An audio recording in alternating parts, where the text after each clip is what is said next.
Marisol Aliaga me llamo yo soy directora del Magazine Latino. Yo quisiera saber, en los medios chilenos, 2 o 3 medios chilenos o a lo mejor más, dicen que Marcel Club dijo que es perfectamente posible que haya existido fraude, porque no hubo observadores internacionales y el servicio electoral tiene 180 funcionarios, por lo que el conteo de votos está en manos de una empresa externa.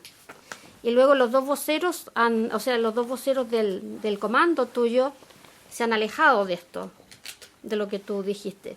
Quisiera saber si es verdad o no. Bueno, sí. Sí lo dijiste. Yo lo declaré eso al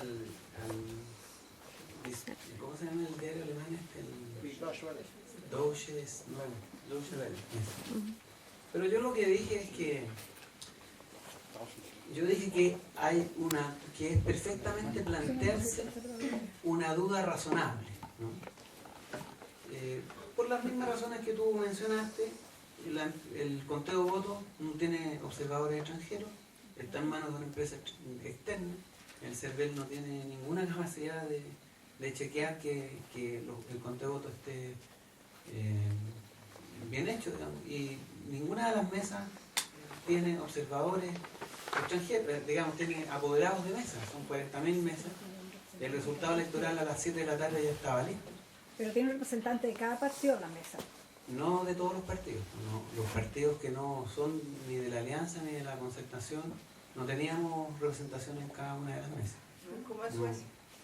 No es así. O sea, Todos tienen. no había apoderados de las otras listas, ni de las listas nuestras, ni de la lista de Alfredo Esfer y tampoco de Roxana Miranda. Entonces, la presencia de apoderados de todos los partidos no estaba asegurada. Y por lo más, Chile es un país corrupto. Yo lo denuncié. Yo personalmente he sido víctima de persecución política por denunciar la corrupción del presidente del Senado en la tramitación de leyes como la ley de pesca. Por lo tanto, fenómenos de corrupción aparecen todos los días. Por lo tanto, además el sistema electoral, el sistema de votación es absolutamente arcaico. Yo fui presidente de mesa en unas 2 o 3 elecciones anteriores y hay por lo menos 3 o 4 etapas en donde los votos pueden hacerse desaparecer, ¿no? De hecho, el presidente de mesa toma los votos y los va a dejar personalmente a otro centro de acopio y en ese intertanto podrían perfectamente producirse algunos cambios. Yo digo que el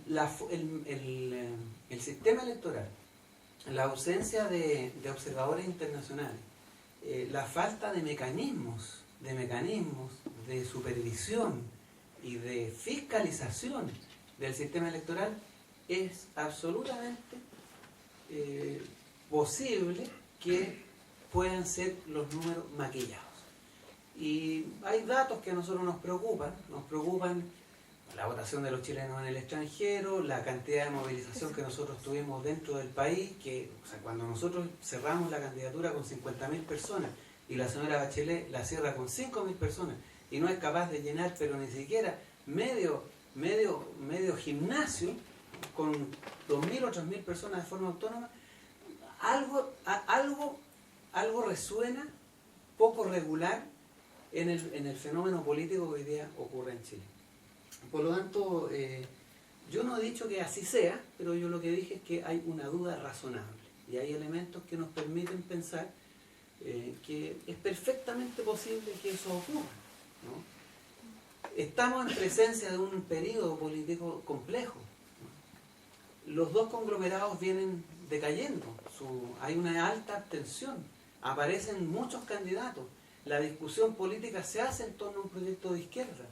Entonces, el poder de los empresarios es tan grande, tan desequilibrante, y el temor a perder su posición de dominio y de poder no es menor.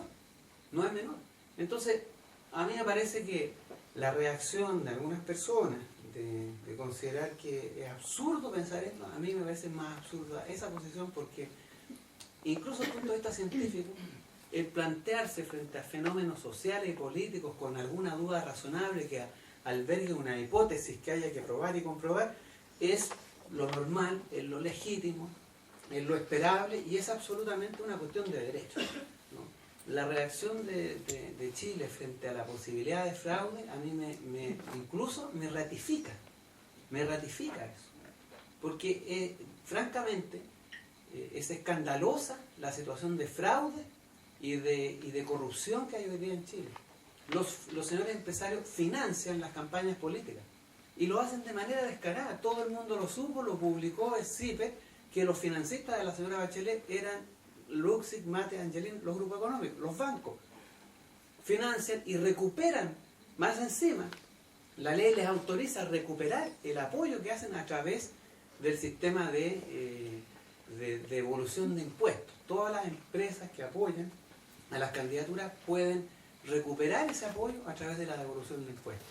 Hay muchos fraudes, mucha corrupción en el país, ¿no? Nosotros denunciamos al entonces presidente del Senado, señor Andrés Saldívar, por corrupción, porque estaba pasando una ley, la ley de pesca, se aprueba en el Parlamento y en el Senado a propósito de la injerencia del presidente del Senado, que tenía inversiones en las mismas empresas pesqueras que iban a después recuperar estos fondos. Bueno, nosotros demostramos que era corrupto. La Corte de Apelaciones incluso sancionó el hecho de la corrupción. ¿Y dónde está el señor Saldívar hoy día? En el Senado. No le salió, como decimos en Chile, ni por curado, ¿no? Y así como eso, muchos fenómenos en donde el importante maridaje que hay entre el dinero y la política. O sea, en todas partes hay presencia de corrupción. Y no en el sistema electoral. A mí me parece, por lo menos, discutible. Y eso yo lo dije y lo planteé esa manera. Eso. Pero a mí me parece extraño, de todas maneras, que Tomás Hirsch haya dicho que tus palabras están totalmente... ¿Cómo hay un cambio tan...? Y él dice que no quiere trabajar tampoco más contigo. Habría que preguntárselo a él. Habría que preguntárselo a él, pero él no está acá. Porque hay una cosa que también que caracteriza mucho a la política chilena, ¿no? Yo esperaría que ellos, antes de descalificar, fundamentaran por qué no es posible que en Chile haya fraude en el sistema electoral. O sea, todas las imputaciones que están más allá de argumentos, de ideas, de datos, ¿no? Y de fundamentos, a mí me parece que entran en un terreno que no es precisamente la política, sino que es la chimuchina, el pelanche, el pelambre y el cagüín. Y ahí la verdad es que una de las cosas que me fatigó de la candidatura presidencial fue precisamente eso. Yo pensaba que iba a entrar en un ámbito en donde íbamos a hablar de los grandes temas, de los grandes proyectos, de los análisis profundos del devenir histórico, pero cuando la política se circunscribe a esta cosa de hablar de la gente, hablar de las personas, yo creo que ya es un ámbito en el que no quisiera entrar. Si al señor Hirsch no le gustaron mi idea, me gustaría que me lo refutara con ideas y no con categorizaciones de carácter personal. Eso. Gracias.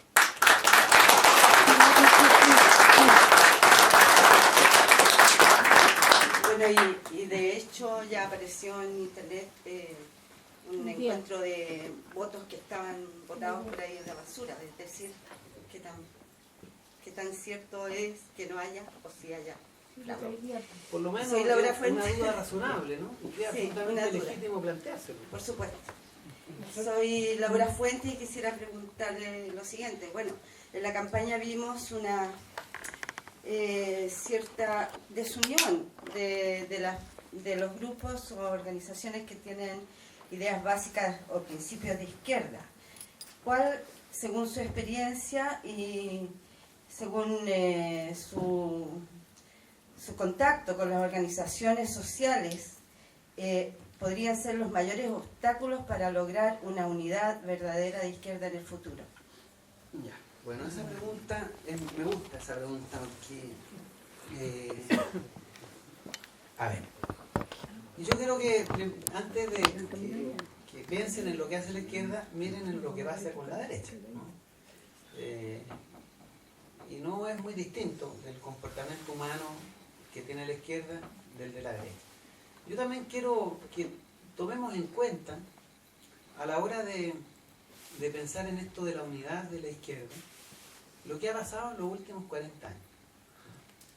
No solamente hubo un golpe de Estado cruento, despiadado, ¿no?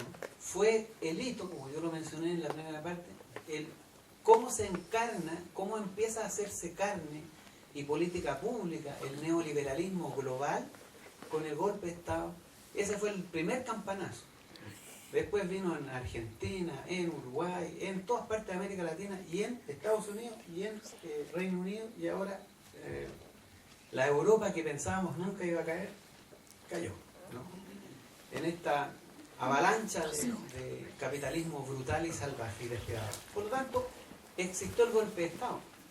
Pero no solamente existió el golpe de Estado, cayó el muro de Berlín. Los movimientos obreros en el mundo explotaron.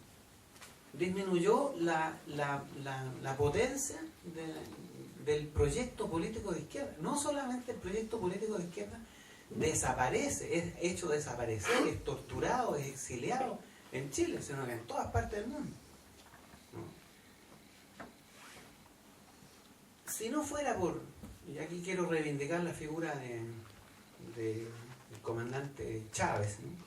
Si no fuera por Chávez en América Latina y en el mundo, todavía estaríamos en las cárceles tratando de salir de ellas para instalar una discusión en torno al proyecto político de izquierda. Entonces,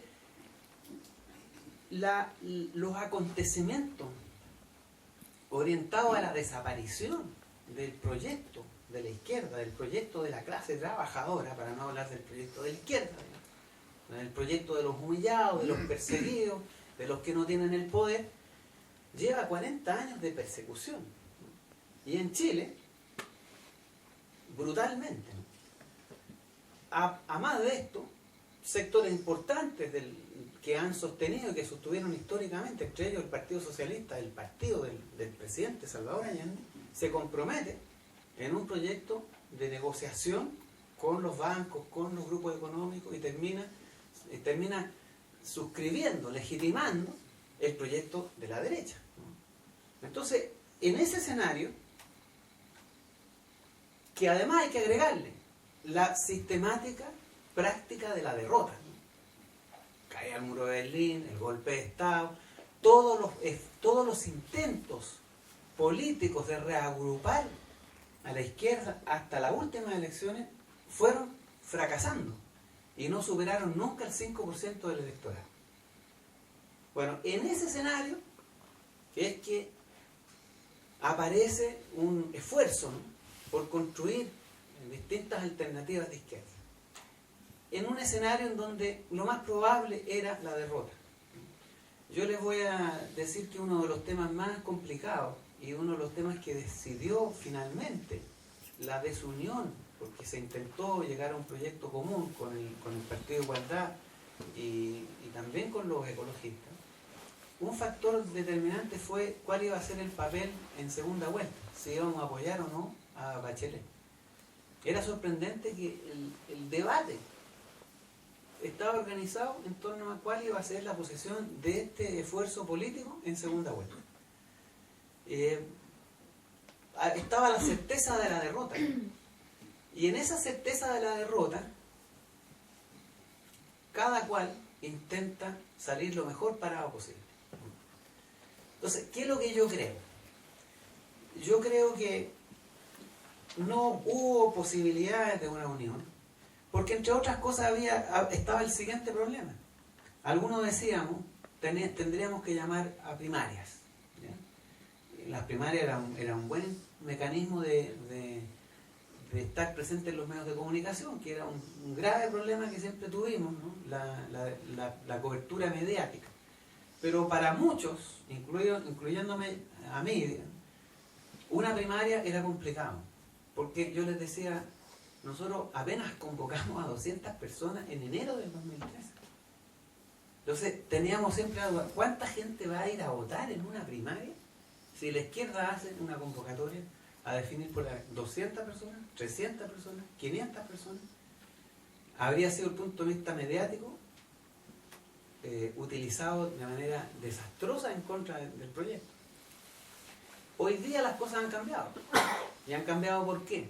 Porque primero, el debate, como yo se los dije anteriormente, se hizo en torno a las ideas que la izquierda está proponiendo.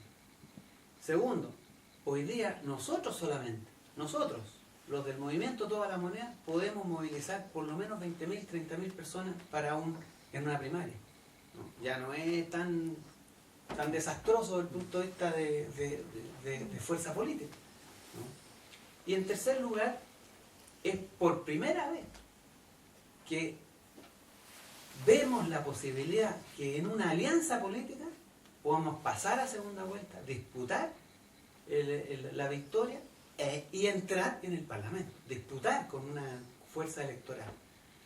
Estas condiciones hoy día son las que creo yo instalan, ¿no? Y ponen como condicionamiento de cualquier proyecto político que esto se resuelva en una sola lista. Esa fue además una presión de los sectores que apoyaban todas estas listas de izquierda, ¿no? La unidad, de hecho nosotros lo planteamos días antes no fue días antes, en realidad fue 2 meses antes. La entrevista se hizo 2 meses antes, pero la tiraron como 2 semanas antes nomás la entrevista. Pero la idea de esa entrevista era precisamente provocar una conversación con las otras fuerzas para generar una lista única, o ponerse de acuerdo en torno a uno de los 4 candidatos. Pero no era posible por muchas razones, pero hoy día creo que son perfectamente posibles. Yo creo que mucho fueron las condiciones externas, ¿no?, las que determinaban la falta de necesidad de una unidad, ¿no? Lo poco importante que daba lo mismo ir juntos que separados. Hoy día no da lo mismo, porque hoy día si vamos juntos podemos ganar. Hoy día si vamos juntos podemos entrar de manera importante en el Parlamento, podemos disputar con una contundencia electoral, más aún si este proyecto, que yo creo que va a acontecer de esa manera, si la izquierda logra unirse, no solamente va a tener un 20, un 25% de los que actualmente votan, sino que va a ser suficientemente contundente para convocar la votación de muchos sectores que hoy día se abstienen de votar, ¿no? Y yo creo que hoy día las condiciones se dan, hoy día aparece en el proceso, en el largo proceso político de la sociedad chilena y de cualquier sociedad, las condiciones estructurantes de la unidad de un proyecto, de una orgánica y de un proyecto político. Es la primera vez, creo yo, que se nos abre la posibilidad de instalar con legitimidad, con fuerza, con orgánica y con posibilidades reales de ganar de un proyecto político de izquierda, y no un proyecto medio camuflado, ¿no? Yo creo que eso, eso es lo que puedo decir al respecto de tu pregunta. Acá hay unas personas que han hecho posible esto, pero me defraudo un poco.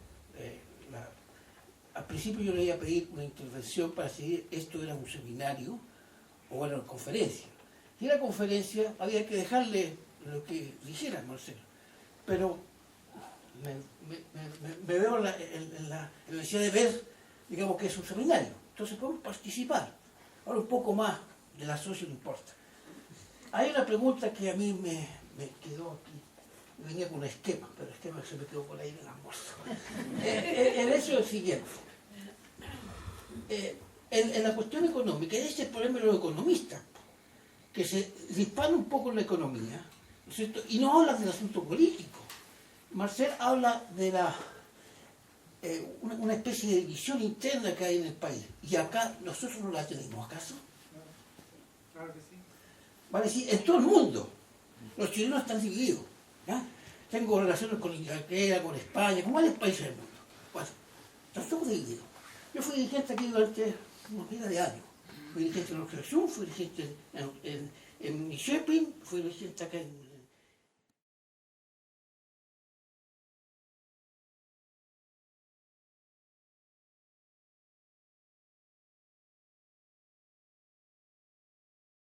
Que lo apoyan. ¿Qué piensa hacer en el futuro respecto a las comunidades en resistencia del pueblo mapuche? ¿Cuál va a ser su relación? Eso es. Lo que pasa en las universidades es un fenómeno de politización alternativa de la sociedad chilena. Eso es lo que pasa, ¿no? Fuertemente ha crecido el pensamiento anarquista, abstencionista, y ahí hay que reconocer la influencia de Salazar, yo no sé si buena o mala. Bueno. Yo diría que buena en su análisis y mala en su propuesta, porque me parece que inducir al no compromiso político, a la no participación en política, yo creo que es equivocado, ¿no? Aunque me parece que el aporte de Salazar intelectualmente es extraordinario, y yo lo he leído, lo sigo y lo comparto mucho. No comparto su propuesta de promover dentro de los estudiantes universitarios, que son los sectores más lúcidos de la sociedad chilena y los que empujan a la sociedad, inducirlos a no participar. A mí no me parece una buena práctica, táctica política. Yo creo que eso no va a perdurar mucho tiempo y que estos sectores, yo les puedo contar las declaraciones que hizo Gabriel Boric recientemente, dijo, fue un error no haber apoyado una candidatura presidencial, ¿no? Yo creo que todo esto es parte de este proceso de despertar político, que no es fácil, porque, como yo les decía, hace 40 años que nosotros tenemos la práctica de que participar en política no tiene ningún sentido, es totalmente inoficioso. Uno se siente abusado, siente que se ríen de uno con la cuestión de la participación política. Entonces, el reinducir la participación, el generar mayores compromisos, es algo que va a tomar un tiempo. Lo primero que ocurre es un cambio en la conciencia política. Eso ya ocurrió, está ocurriendo, está aconteciendo. Pero de ahí al paso a que se organicen, a que participen en política, que estén dispuestos a disputar el poder, yo creo que es un nivel de conciencia superior que todavía falta. Yo creo que a eso se debe el triunfo de los anarquistas, y yo lo veo con buenos ojos, porque precisamente obedece a la declinación de los conglomerados tradicionales. No hay un compromiso con la unidad, ¿no? Pero sabes que no me preocupa, porque la unidad va a ocurrir sí o sí, ¿no? La política es poder, ¿no? Y cuando los que nos metemos en política, porque hay otra forma de hacer política, y yo la hice mucho tiempo, que es escribiendo libros, dando conferencias, escribiendo artículos de opinión, creando organizaciones no gubernamentales, apoyando sindicatos. Es hacer política desde el intelectual orgánico, que contribuye a eso. Pero cuando tú te metes en política, cuando tú haces un partido político, participas en las elecciones, lo que te interesa es el poder.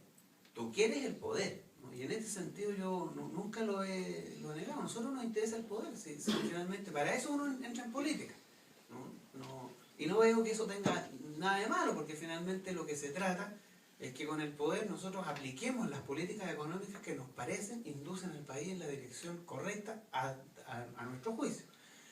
Por lo tanto, yo creo que eso va a ocurrir. Ahora, ¿qué nos hemos propuesto nosotros como movimiento?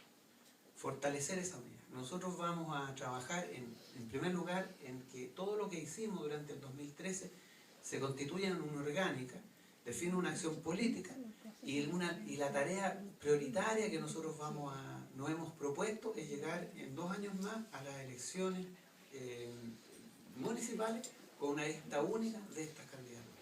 Y vamos a trabajar en esa dirección. Y creemos que las condiciones son propicias para ello, y los otros grupos económicos, digamos, los otros grupos políticos, tampoco son ajenos a esta realidad. Tampoco van a negarse a la idea de construir un bloque político cuando vean ellos que es posible alcanzar el poder, ¿no? El problema es que cuando tú no tienes ese horizonte no hay ningún incentivo para hacerlo, ¿no? Si eso es lo que ha sido históricamente. Mientras no esté el incentivo, piensa tú que la derecha, con todo lo que se odian, han estado 40 años juntos, simplemente porque eso les asegura permanecer en el poder. Y como idea se dieron cuenta que a pesar del sistema binominal, a pesar de que estuvieron 4 años en el gobierno, no tienen ninguna posibilidad nunca más de volver al poder, porque es difícil que vuelva una coalición como la Alianza a convencer a los chilenos mayoritariamente que voten por ellos. Ellos ven que la historia no los va a poner de nuevo en esa posición, salvo que hayan cambios importantes. Y por eso una parte de la derecha que es menos pinochetista, o que no es pinochetista, y que quiere acercarse a un capitalismo liberal, concediendo ciertos derechos, pero manteniendo, ¿no es cierto?, el orden capitalista donde a ellos los ponen en una situación de privilegio. Ellos quieren salirse del pinochetismo, porque saben que hoy día eso no les sirve para volver al poder, ¿no? Acuérdate que Piñera lo que hizo es una cosa de repente media curiosa, ¿no? ¿Quién cerró el penal Cordillera?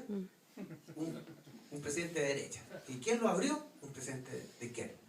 Entonces, esos son indicadores que hizo Piñera en la dirección de buscar un espacio para una derecha que pueda gobernar, desvinculada de esa historia del pinochetismo, y que está dispuesta a que suban los impuestos, que haya educación pública gratuita y muchas cosas más, pero que su posición de poder no perderla. Y hay otra derecha, que es la pinochetista, que es la neoliberal, que es la ortodoxa, que es la Chicago Boy, que no quiere nada de eso y que no les importa eso. Pero también se dan cuenta que sin el sistema binominal, con su 15-20% que tiene esa derecha, puede seguir siendo un factor determinante. Eso a nosotros nos abre la posibilidad de construir ese bloque. Y en ese escenario, en donde esta izquierda, unificándose, logra constituirse en un poder gravitante, te aseguro que no se va a necesitar ningún compromiso con la unidad. Pero nosotros sí tenemos ese compromiso. Nosotros aspiramos a que en las presidenciales, por lo menos, las próximas presidenciales, se defina un candidato por la vía de una primaria, ¿no? Hoy día podemos, sin temor, recurrir a ese instrumento, porque nosotros nomás podríamos juntar y movilizar a unas 30.000 personas. Y eso ya, además, nos asegura ganar la primaria. Pero, bueno, sobre el pueblo mapuche. Bueno, nosotros y nosotras, ¿no?, creo que fuimos los únicos que dijimos en la campaña. Y esto yo lo hice así en una universidad privada, la Universidad Diego Portales, un poco entusiasmado también por la maciza y contundente convocatoria que tuvimos.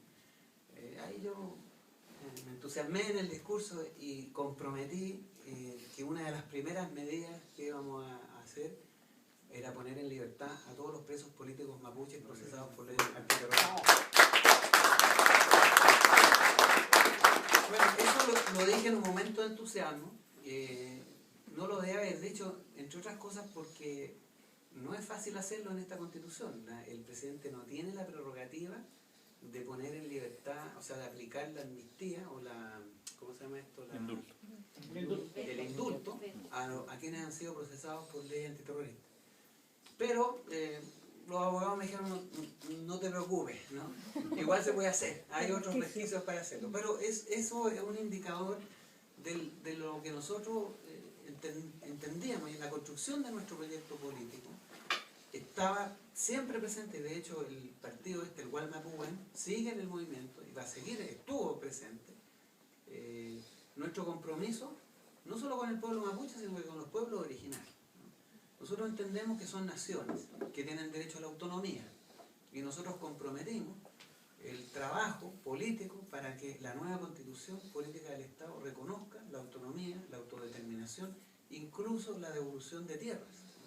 Nosotros incluso entendemos que la devolución de tierra al pueblo mapuche no solo es una cuestión de justicia histórica, ¿no?, sino que además es una cuestión de desarrollo, ¿no? El sur de Chile, si yo quiero resolver el problema de la degradación del agua y de la degradación social de Concepción al sur, tengo que quitarle tierra a las empresas forestales. Ellos tienen un proyecto de incrementar en 3 millones de hectáreas más las plantaciones. Ya tienen 3 millones de hectáreas.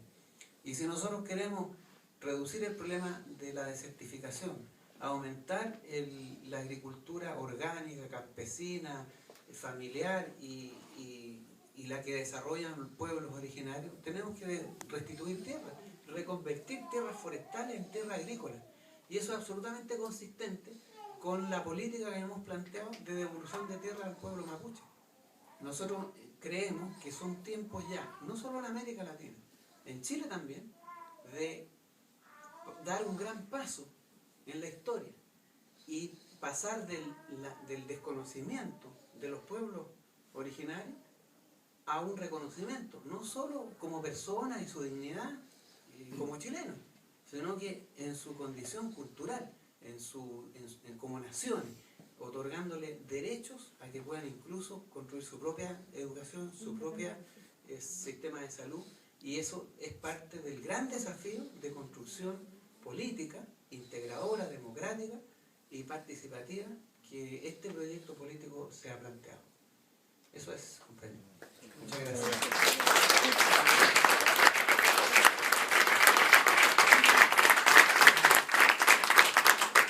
Bueno, lo siento mucho, pero ya vamos a tener que empezar a